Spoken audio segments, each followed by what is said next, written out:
Subscribe करें total भक्ति को। अब हमारे वीडियोस को सबसे पहले देखने के लिए बेल आइकन को दबाना ना भूलें।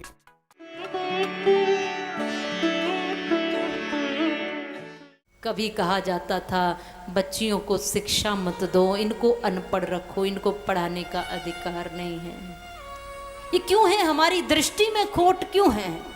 हम राम के वंशज हो करके, हम राम जी की परंपरा को समझने वाले लोग, आखिर मैं दुनिया वालों से पूछती हूँ कब तक ये समाज में अग्नि परीक्षा से गुजरती रहेंगी।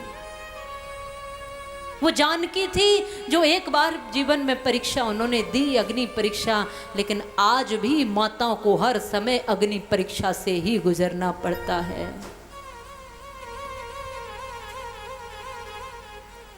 ये समाज है। एक रात बेटी मंदिर में भी रहकर आ जाती है तो भी ये समाज उंगलियां उठाता है। क्या भूल है प्रभु? मैं इस आश्रम में अवश्य जाऊंगा।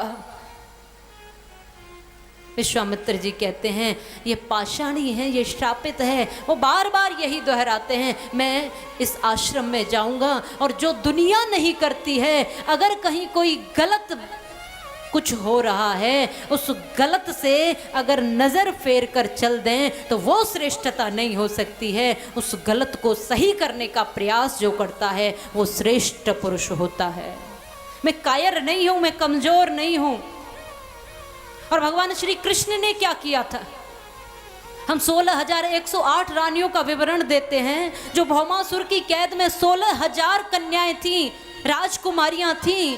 वो भौमासुर की कैद से भगवान कृष्ण ने उनको छुड़ाया था और उनसे कहा था जाओ तुम अपने अपने घर। तब उस समय सबने एक स्वर में कहा था किस घर जाएं हम? हे कन्हैया, हे द्वारकाधीश, हे केशव, कौन से घर की बात करते हो आप? ये समाज तो हम पर उंगलियां उठाएगा और पूछेगा कि तुम किसकी पत्नी हो, किसकी पुत्री हो। न हमें पिता अपनाएगा और न हमें कोई पति अपनाएगा। फिर कौन से घर की बात कर रहे हो? हम कहाँ जाएंगी? हमारे पास तो एक ही रास्ता है, हम सब आत्महत्या कर लेंगे, क्योंकि हम भौमासुर की कैद से आ रहे हैं। यहाँ तो मंदिर से भी आएंगे तो भी समाज देखता है हम तो भौमासुर की कैद से आ रहे हैं। क्या जवाब देंगी हम समाज को? उस समय भगवान कृष्ण ने कहा था तुम चिंता मत करो, मैं तुम्हारा पति हूं। क्या कहा था? तुम चिंता मत करो, क्योंकि भगवान धर्म की रक्षा के लिए आए हैं। 16,000 एक साथ अगर आत्महत्या कर लेती हैं तो ये भगवान के राज्य में ठीक नहीं है। और अगर ये स्त्रियां किसी गलत स्थान पर चली गईं तो पर भी समाज के लिए ठीक नहीं है। तो कहा चिंता मत करो, मैं हूं तुम्हारा पति। और समझ लेना दुनिया वालों, पति का मतलब केवल अग्नि के साथ चक्कर लगा लेना नहीं होता, केवल मांग में सिंदूर भर देना नहीं होता। पति के माने रक्षक, जो रक्षा करने वाला है, उसके मान और सम्मान की।